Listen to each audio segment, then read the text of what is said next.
नाज़रीन किराम, इस प्रोग्राम में जैसा कि आपको अंदाजा है, आम तौर पे हम गुफ्तगू किया करते हैं, गपशप लगाया करते हैं, लोगों से मिलकर उनकी राय लिया करते हैं, डिस्कशन किया करते हैं, मुख्तलिफ लोग बैठाकर उनकी गुफ्तगू सुना करते हैं, कई बार लड़ाई झगड़े किया करते हैं। आज लेकिन ये एक मुख्तलिफ तरह का प्रोग्राम है। मुख्तलिफ तरह का इस तरह है कि सिर्फ एक शख्सियत के साथ गुफ्तगू होगी, और ये शख्सियत मैं हमेशा जब इनका इंटरव्यू करता हूँ या इनसे गुफ्तगू करता हूँ तो मैं खास तौर पर यह कहा करता हूँ कि इनकी एक खास हैसियत है, और वो हैसियत ये है कि अगर पंजाब में पीपल्स पार्टी का कोई इस्तारा बनता है तो कमरुज़्ज़मान कायरा है।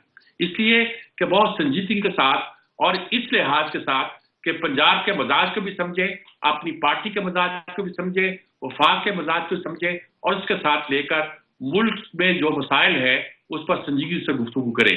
तो कमरुज़्ज़मान कायरा साहब आज हमारे साथ मौजूद है।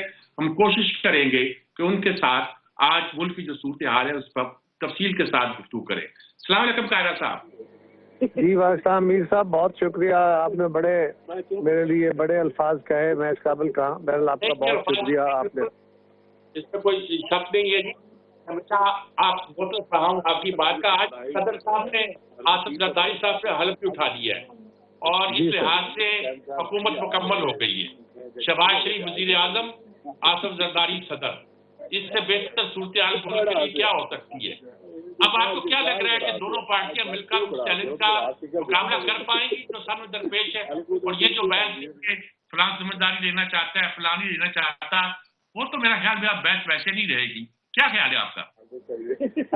सजाद साहब, मेरा ज़ाती ख्याल ये है कि शहबाज शरीफ साहब को सदर के ऑफिस में जिस शख्स की जरूरत थी उसका नाम आसिफ जरदारी, इसलिए कि आज मुल्क जिन चैलेंजेस को फेस कर रहा है और जो हालात सामने हैं उनको देखते हुए यही कहा जा सकता है कि आज मुफाहमत की जरूरत है।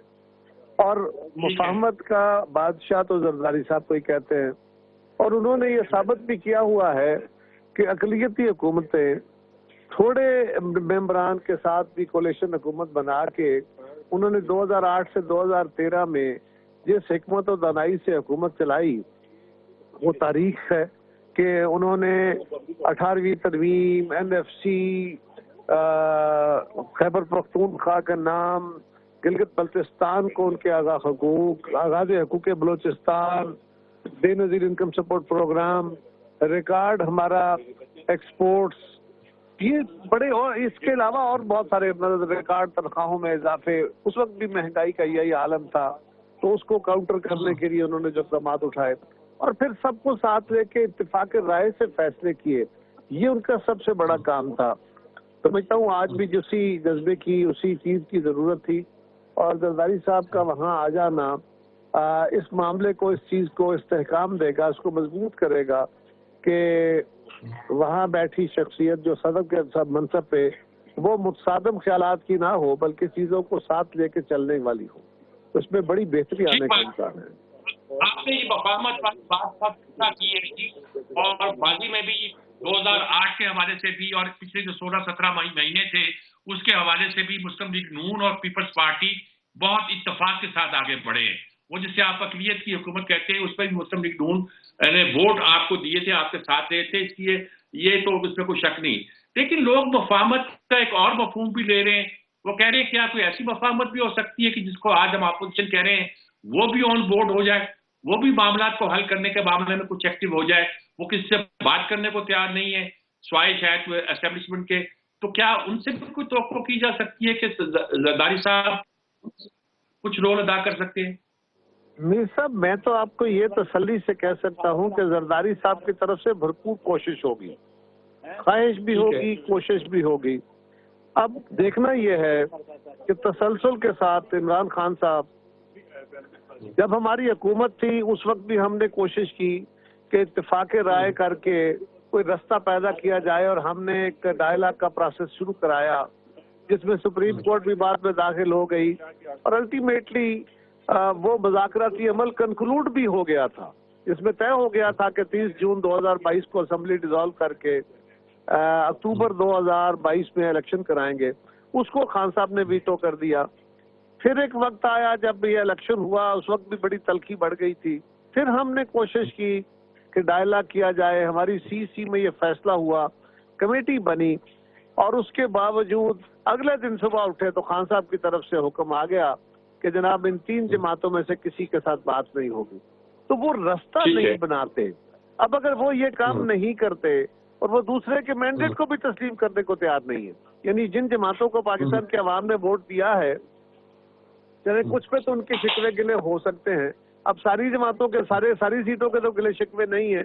अगर उनको मुसलसल तौर पे वो यही कहते चले जाएं कि मैं इनसे नहीं मिलूंगा, इसका मतलब यह है कि वो उन हलकों के अवाम के मैंडेट को भी तस्लीम करने को तैयार नहीं है।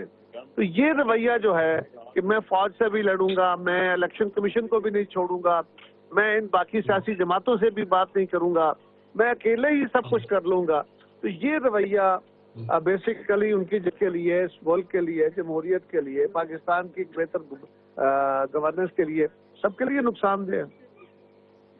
नहीं, इसके बावजूद कि आप मफाहमत चाहते हैं, आसिफ जरदारी मफाहमत चाहते हैं, आप चाहते हैं जमहूरियत की गाड़ी आगे चले, दूसरे जो एक मुकाबल फ्रीक है वो इस तरह चाहता नहीं। देखिए आज भी गिरफ्तारियां हुई हैं, आपका तो ये इरादा था, ऐलान भी था कि हमारे जमाने में कोई सियासी कैदी नहीं होगा। खासतौर पर चेयरमैन बिलावल भुट्टो ने दाद के साथ ये बात की थी कि हमारे जमाने में आज भी गिरफ्तारियां लाहौर में हुई, अच्छे भले आपके साथी थे दीप कोटा साहब, वो भी, और सलमान राजा भी और दूसरे लोग भी पकड़े गए। सिंध में भी हुआ इस तरह का मामला, और बलूचिस्तान में भी एहतजाज किया गया। देखिए गुजारिश ये है, होते होते बचे आज, गुजारिश ये है कि मीर साहब पर है, इसको कैसे लेकर वफाक जो है वो आगे बढ़ सकेगा? देखिए मीर साहब, गुजारिश ये है कि जो लोग तो गिरफ्तार हैं पहले से किसी मुकदमे में और उनको किसी अदालत से कोई सजा हुई है, उनको तो हम सियासी तौर पे नहीं कह सकते कि वो सियासी कैदी हैं, वो तो किसी वजह से अदालती सजा याफ्ता है। रही बात वो लोग जो आज एहतजाज में थे, अगर किसी जगह कानून के वायलेशन हुई और उनको कस्टडी में लिया गया है, तो ये पहले भी होता है। हम तो दसियों दफा ऐसा हुआ कि पुलिस ने कस्टडी में ले लिया, फिर अगले दिन छोड़ दिया, ये वेले हो गई। तो ये जो 144 की खिलाफ वर्जी है या इस तरह के कोई और इक़दामात हैं, वो इस तरह पकड़े गए हैं, उनके घरों पे कोई रेड करके तो नहीं पकड़ा गया। तो ये भी नहीं होना चाहिए, इसको भी बर्दाश्त करना चाहिए, उनको एहतजाज का हक देना चाहिए।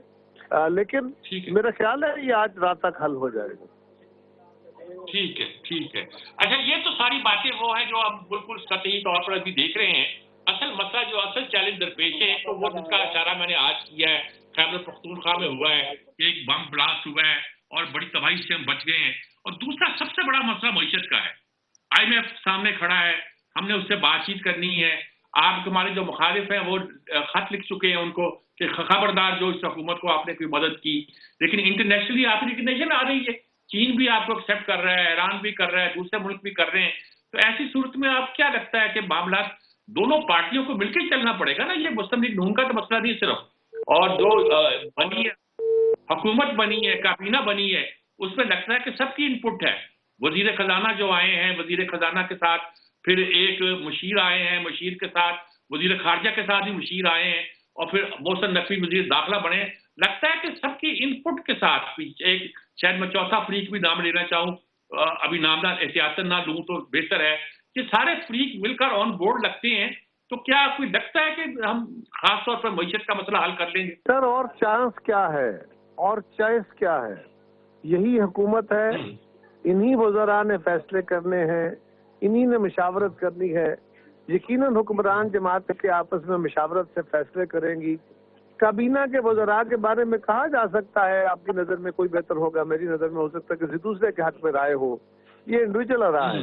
लेकिन देखना ये है कि अच्छे भले बुरे जो भी है, अब यही इलेक्टेड क़यादत है ना जो हुकूमत बना सकती है। PTI तो अलग बैठी हुई है, वो तो नहीं आ रही इसमें।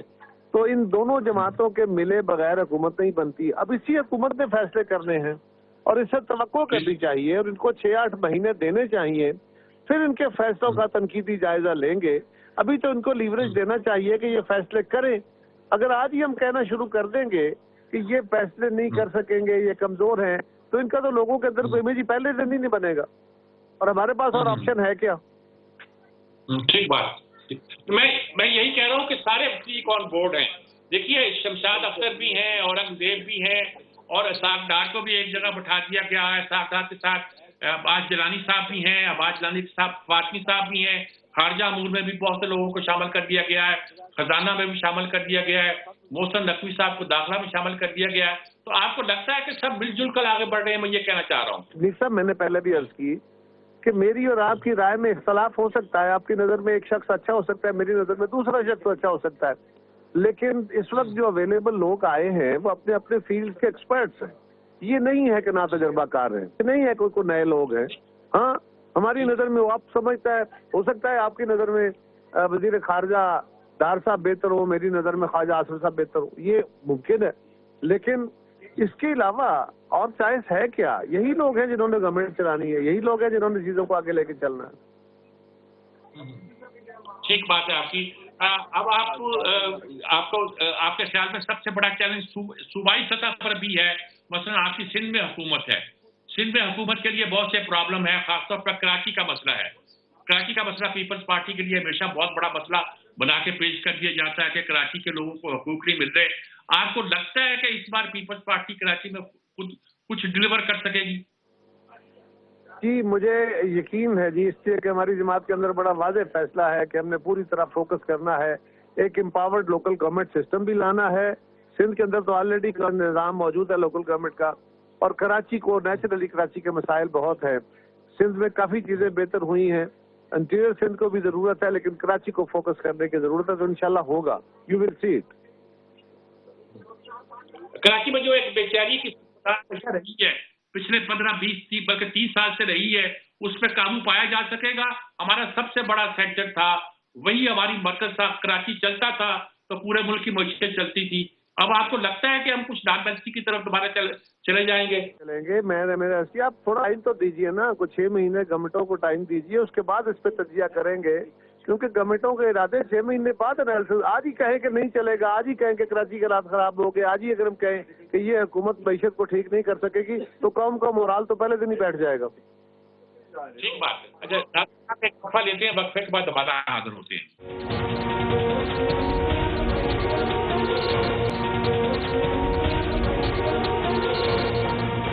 जी राजी कराम, वक्फे से पहले हम कमरुज़्ज़मा कारा साहब से गुफ्तगू कर रहे थे।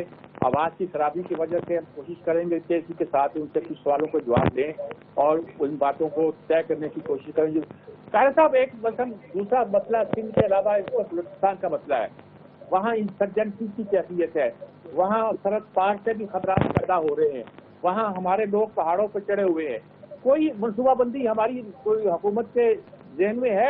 वहाँ तो ऐसी हुकूमत से पीपल्स पार्टी की नहीं है, ऐसी हुकूमत है जैसी वफाक की हुकूमत है। मुस्लिम लीग भी शामिल है और दूसरे लोग भी शामिल है उसमें, जो मकामी पार्टी हैं। क्या लगता है आपको, कुछ हल होगा या हर बार यही होता है कि बलूचिस्तान का मसला हल कर दिया जाएगा लेकिन हल नहीं होता? देखिए, कॉम्प्लेक्स इशूज है वहाँ पे, कौमियतों के इशूज है वहाँ पे, कुछ सियासी इशूज हैं, कुछ इंतजामी इशूज है, कुछ वहाँ पे बैरूनी इंटरवेंशंस भी हैं, कुछ सियासत के नाम पे भी एक प्रॉब्लम है वहाँ के लोगों के अपने इंटरेस्ट हैं। वहाँ पे बहुत सारे लोगों का गलत धंधे हैं जो कौम परस्ती के नाम पे वो पीछे पनाह लेके वो काम करते हैं।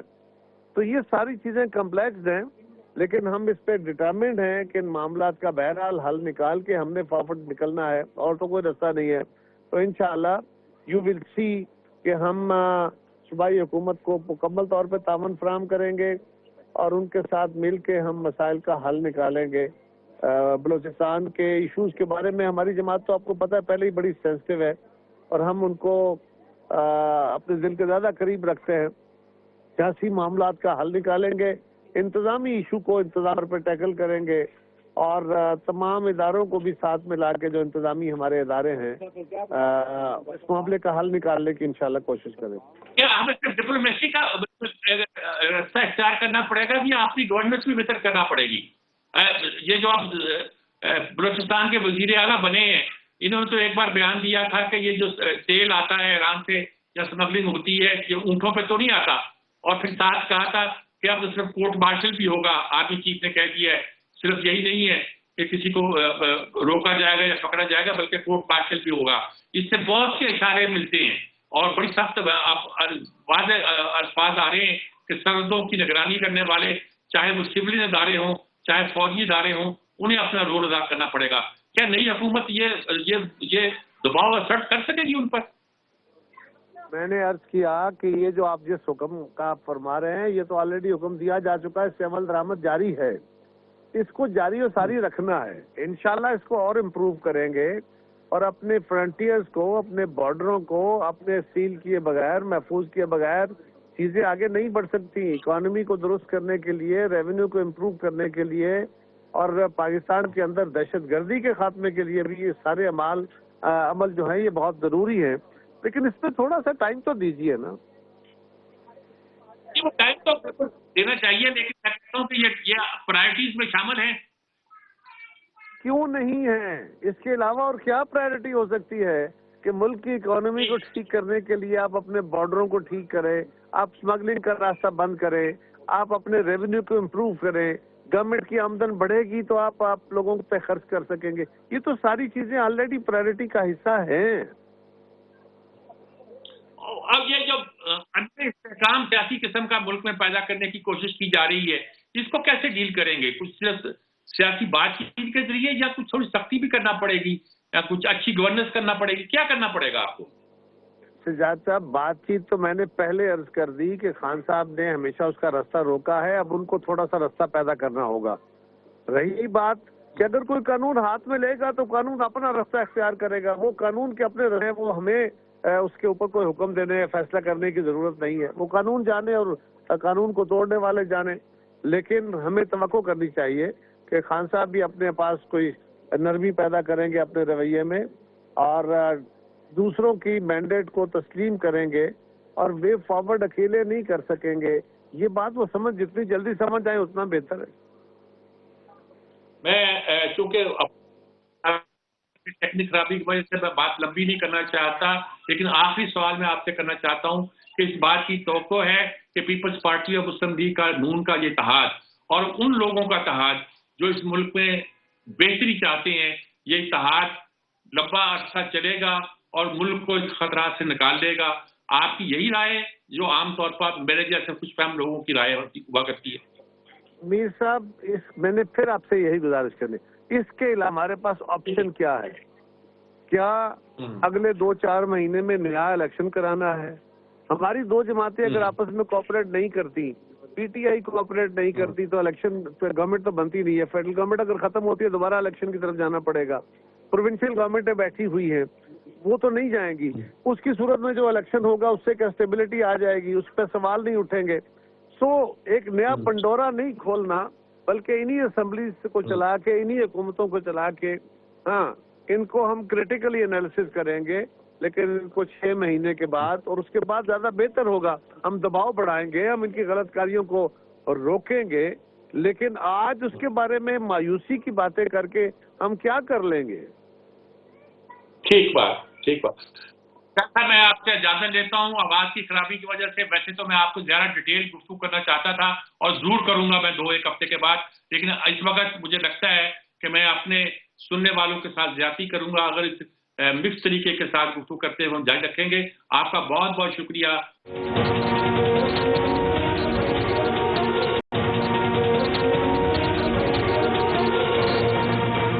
नाज़रीन साहब, आप सुन रहे थे कमरुज़्ज़मा कारा साहब की गुफ्तगू और तफसील के साथ वो गुफ्तगू कर रहे थे। नई हुकूमत बन गई है, अब सदर का ओहदा भी संभाल लिया है जरदारी साहब ने। सदर जरदारी साहब हैं, वजीर आजम शहबाज शरीफ साहब हैं। लाख कहें कि हुकूमत में पीपल्स पार्टी शरीक नहीं होगी, लेकिन लगता यही है कि मिली जुली हुकूमत बन गई है।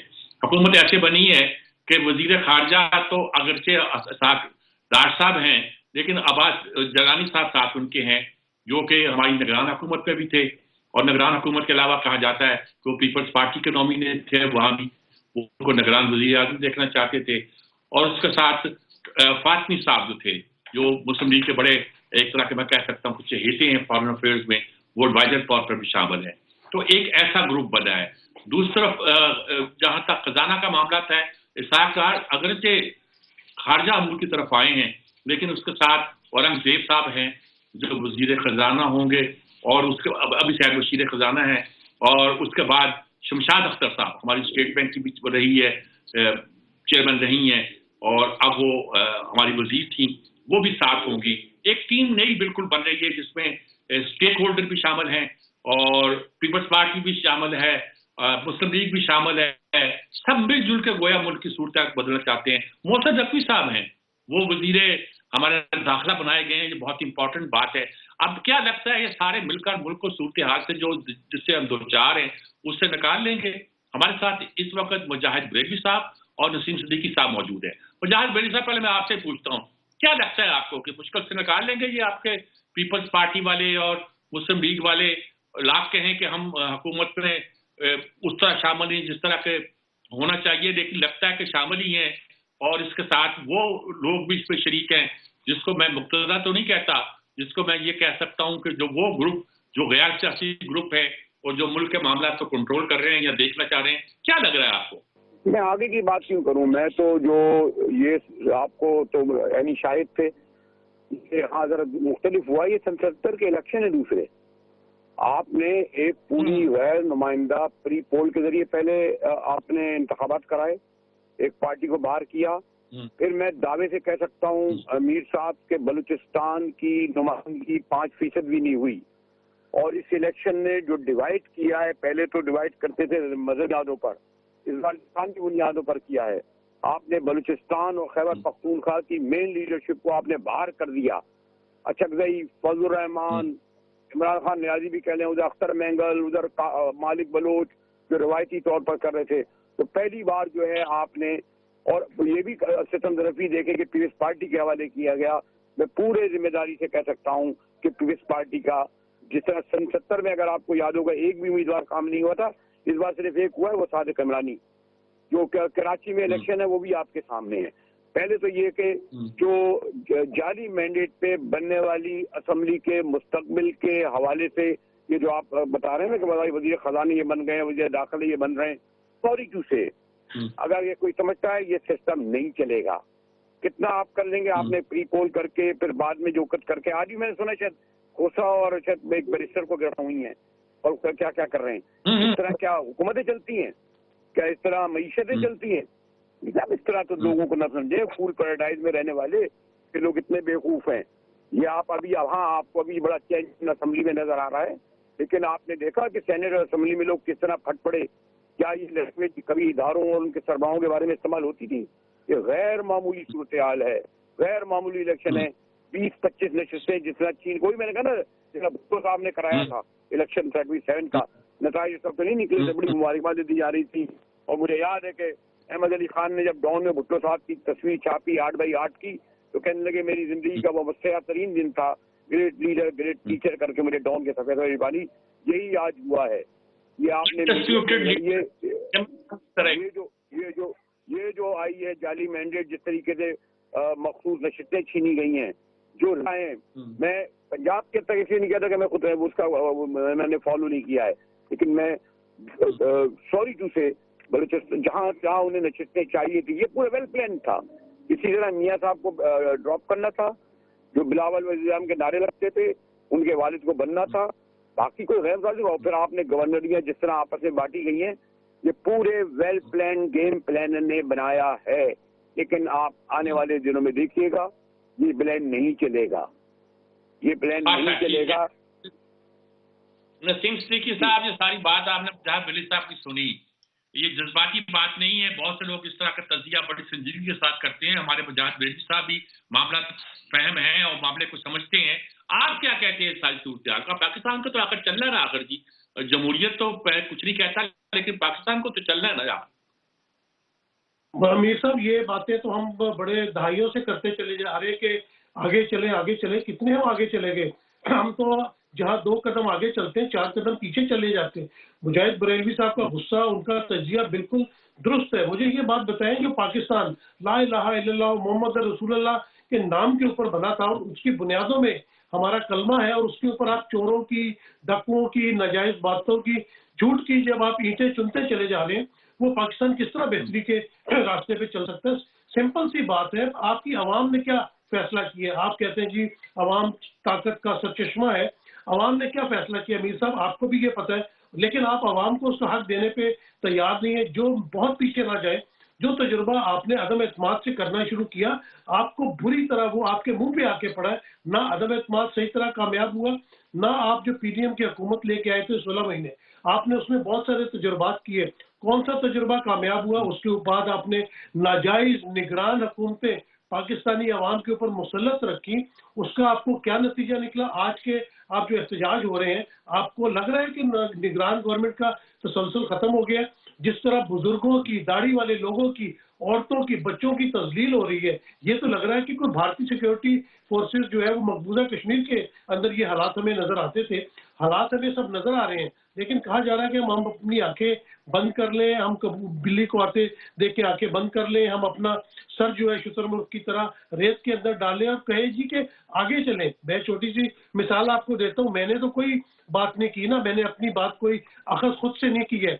मैं इतने सालों से क्या सुनता चला आ रहा हूँ कि फेक अकाउंट केसेस में जरदारी साहब इन्वॉल्व है, जहाँ पे अरबों खरबों रुपए की करप्शन हुई है और उसके मुकदमे भी जेरे इल्तवा है अदालतों के अंदर, और आप उस शख्स को पाकिस्तान का सदर बना देते हैं। हाँ, अगर वो अपने वोटों से सदर बने होते तो मुझे कोई एतराज नहीं थी, लेकिन जिस तरह पंजाब में, कराची में, बलूचिस्तान में, वफाक में आपने धांधली की, और धांधली ज़्यादा लोगों को, जो हारे हुए लोग हैं उनको ला के बिठा दिया, और हमारे मोहतरम लोग कहते चले जी आगे चलें। क्यों आगे चलें? जब तक आप कैंसर का इलाज नहीं करेंगे, उसको जड़ से नहीं काटेंगे, आगे चलेंगे तो फिर आगे तो मौत की बात ही है ना। तो मुझे ये समझ नहीं आती लोग क्यों कहते हैं जी कि आगे चले। जमहूरियत कहाँ से बहाल होगी?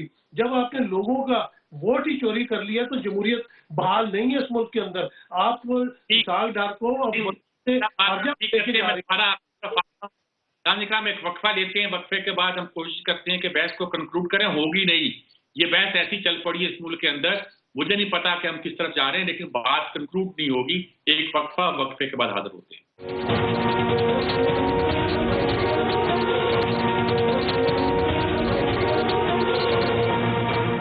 जी नाज़रीन किराम, आपने सुना, हमारे दोनों साथी जो है ना वो तैयार ही नहीं है। वो कहते हैं कि ये मुल्क चलने वाला नहीं, मुल्क नहीं बल्कि ये मुल्क का जो निज़ाम बना है वो चलने वाला नहीं। मुल्क चलेगा इंशाल्लाह, जो भी सूरत पैदा होगी, अवाम की ताकत जो है वो अपना आप दिखाएगी, बिल्कुल खुल के सामने आएगी। पंजाब बिजली साहब, ये जो सारा नक्शा आप खींच रहे हैं, आप नसीम को इस तरफ खींच रहे हैं, ये तो ठीक है, बल्कि मैं न इससे इख्तलाफ करता हूँ, मैं कुछ नहीं कहता, लेकिन मुझे ये बताइए कि हम करें क्या आप सब? वो कहते हैं कैंसर का मरीज है, जब तक आप इलाज नहीं करेंगे तो वो मरीज तो मर जाएगा, फिर तो ये तो टर्मिनल स्टेज पे आपने बता दिया। आपके हमारे दोस्त एजाज शफी ने बड़ी अच्छी किताब इलेक्शन पे लिखी है। उन्होंने ये जरूर कहा है कि 11 इलेक्शन में 70 के बाद जी जोग्राफाई तकसीम नहीं हुई। तकसीम तो 70 में हो गई थी, जो 32 इलेक्शन थे 70 में मार्शाल्लाह आ गया और क्या सबक हासिल किया। अब आप किसी एक्सीडेंट का इंतजार करें। मैं बहुत ही गार्डेड लफ्ज में कह रहा हूँ। मैंने कहा ना, आपके मुल्क इस इलेक्शन ने डिवाइड की है लिसानी। 2 सूबों को आपको इल्म है, शायद बलूचिस्तान में आप जितने भी कर लें, और खैबर पख्तूनख्वा, आपने 2 सूबों को इस्लामाबाद के दारुल खिलाफे से अलग कर दिया है। जोग्राफाई एतबार से बहुत साथ दूसरे केपी के वास्ते, और ये इस्लामाबाद में बैठे हुक्मरान, क्योंकि मैंने कहा ना सेफ हाउसेज में रह रहे हैं, या ये हर शहर में एक जरदारी हाउस है, वो है जरदारी हाउस है, और इनकी तीसरी पीढ़ी भी जो है इससे समरात हो रही है। तो मैं नहीं समझता कि पाकिस्तान के अवाम ज्यादा तवील अरसे बर्दाश्त करेंगे। और आज आप देखें, कम से कम 5000 सियासी कारकुन अभी भी जेलों में हैं, 200 पर मिलिट्री कोर्ट में मुकदमे चल रहे हैं। 19 औरतों में से एक औरत भी जो 73 साल की थी, उसने भी घर बैठा है। तो क्या मामूली बात है? आप समझ रहे हैं? मैं आपको फिर ये कह रहा हूँ, ये इमरान खान ने कहा है, शायद ये बारी तहरीक ने, कि ये जून तक चलेगा। मैं एक बहुत कोई इसमें एक्सीडेंट का लफ्ज इस्तेमाल कर रहा हूँ, हादसे और ताने का लफ्ज मैं बहुत ही गार्डेड इस्तेमाल कर रहा हूँ। इससे ज्यादा मैं कुछ नहीं कहूंगा। जी नसीम साहब कहते हैं कि ये तो पंजाब बिजली साहब तो बिल्कुल वैसे आपके हमख्याली हैं, ये बिल्कुल साफ कह रहे हैं कि कोई चलने वाली नहीं है, हुकूमत जून तक भी चलने वाली नहीं है, मामला आगे बढ़ने वाली नहीं है। लेकिन मुल्क को तो चलना है ना जी। निज़ाम बदलें क्या हम, आइन बदलें हम, वो कहते हैं नया सोशल कॉन्ट्रैक्ट लिखें, वो करना पड़ेगा। आप कहते हैं आसान काम है, जो लोग आए थे उनको ले आओ, उनको इक़्तिदार दे दो। और लोग ये कहते हैं कि कभी कभी ऐसा भी होता है कि ऐसे ताकतों को इक़्तिदार देने के बाद मुल्क जो है ना जर्मन 4 हिस्सों में बट गया था। और 40 में बंटने के बाद मुस्लिम लोग कॉमन उन्होंने कब्जा कर लिया था, और वो जो जर्मन का मकबूल तरीन लीडर था वो खुदकुशी पर मजबूर हो गया था। बहुत सी, मैं नहीं कह रहा, मैं बता रहा हूँ कि लोग हर तरह की बात करते हैं, हम जाए तो जाए कहाँ, मुझे बताइए। जी जी बिल्कुल मीर साहब, माशाल्लाह आपका तो बहुत ज्यादा तजुर्बा है। मुझे तजिए से थोड़ा सा लगा कि वो मलके फ्रांस वाली बात आ गई ना, कि जब उसको बताया गया कि लोगों के पास रोटी खाने को नहीं है तो उन्होंने कहा जी वो केक क्यों नहीं खा लेते, और आपने कहा कि मुजाहिद बरेलवी साहब मेरे हम ख्याल है। मेरे ख्याल से मुजाहिद बरेलवी साहब मेरे हम ख्याल नहीं है, वो हकीकत के ऊपर रोशनी डाल रहे हैं। वो जो हालात उन्होंने देखे, उनका तजुर्बा तो मुझसे बहुत ज्यादा है। उनका तो खानदानी मतलब ये सारा पेशा रहा है सहाफत का। मैं तो उनके सामने मतलब बिल्कुल एक तलबा की तालिब इल्म की हैसियत रखता हूँ। लेकिन बात ये कि हालात पे बात करें ना, हम आवाम की बात करते हैं, आवाम ने वोट किसको दिया, इसका कोई मुझे जवाब दे दे। जिस तरह फार्म 45 इलेक्शन कमीशन की वेबसाइट पे डाउनलोड किए, कुछ शर्म कर लो, वहां पे तुम मजीद जाली अपने हाथ से लिखे हुए वो वाले फार्म डाउनलोड करके लगा देते, तुम्हें पूछने वाला तो कोई है नहीं। बिल्कुल जिस तरह मुजाहिद बरेलवी साहब ने कहा कि ये प्रेशर कुकर सीटी मार रहा है, लेकिन किसी को अकल नहीं आ रही और प्रेशर कुकर सीटी मार रहा है, मैं बार बार कह रहा हूँ। और ये जो फिल्म है ना, ये बिल्कुल फ्लॉप हो चुकी हुई है। आप पिछले 2.5 साल से आप भी ये मामला देख रहे हैं, लेकिन क्योंकि आप चाहते हैं कि पाकिस्तान आगे चले, आपके पॉजिटिव तासुरात है। लेकिन मुझे बताइए कि किस तरह चलेंगे, कोई वजह बता दें। कहाँ मनमोहन सिंह वजीर खारजा रहे भारत के, क्या तजुर्बा उनका था, किस तरह वो अपने मुल्क को आगे लेके चले। आप जो है रिश्तेदारियां निभा रहे हैं। आपने अब इसहाक डार ने कौन से झंडे गाड़े थे वजारत खजाना के अंदर, जो आप उनको वजारत खारजा में लेके आ। बात यह कि बंदरबाट हो रही है। आपने मोहसिन नकवी साहब का क्या तजुर्बा है, आप उनको उठा के वजीर दाखिला बना रहे हैं क्योंकि उन्होंने पंजाब में बेतहा तशद्दुद किया और एक पार्टी को खत्म करने की कोशिश की गई। इसका इनाम और कराम आप उनको दे रहे हैं। जो दूसरे वजीर दाखिला थे निगरान, आपने उन्हें वजीर दाखिला वजीर आला बना दिया। बलोचिस्तान का क्या हम अंधे हैं? क्या हम सबकी आंखों के ऊपर पट्टी बंदी है, हमें कुछ नजर नहीं आ रहा, या लोगों को नजर नहीं आ रहा? फिर कहते हैं निजाम चलने दें। वो निजाम किस तरह चलने दें? खुदा के वास्ते कोई अगर सिस्टम हो, कोई तरीकेकार हो, तो हमें क्यों नहीं, हमें कोई शौक भाई आ नहीं जाओ ना, निजाम भाई आ जाओ, निजाम आ क्यों नहीं रही? आ जाओ ना, 7:30 बज रहे हैं भाई। ठीक बात है जी। आपके ये क्या क्या कह रहे हैं गुलजार बेली साहब, कुछ कह रहे हैं आप?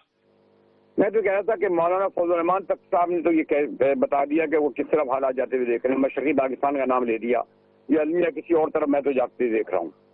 और मैंने आपसे कहा कि ये वाला इस तरह का हजम नहीं होगा जिस तरह आप समझ रहे थे। मार्च 77 में जब असम्बली आई तो पूछा सरदार फारूक अली खान ने, जो 70 की असम्बली के थे, भुट्टो साहब से, तो भुट्टो साहब 40% अरकान को मैं जानता हूँ, आप कितने को जानते हैं?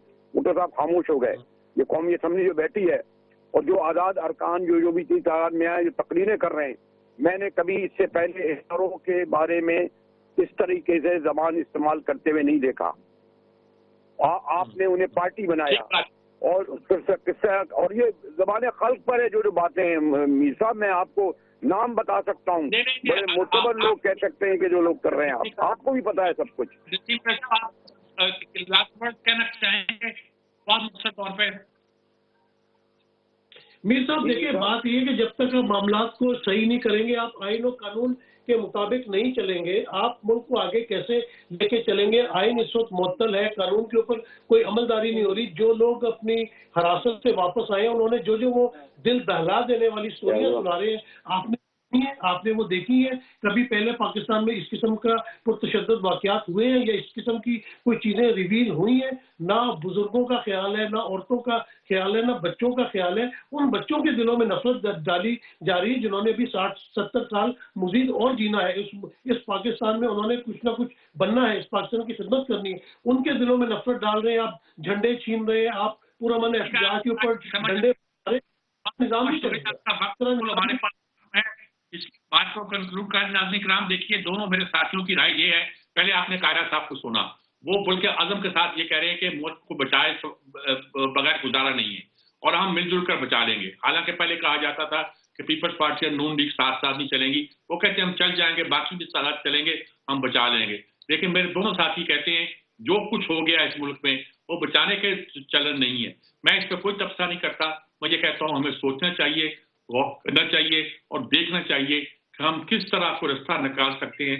वो रास्ता जो मुल्क के लिए भी बेहतर हो और मुल्क के अवाम के लिए भी बेहतर हो। इजाजत चाहता हूँ। अल्लाह हाफिज।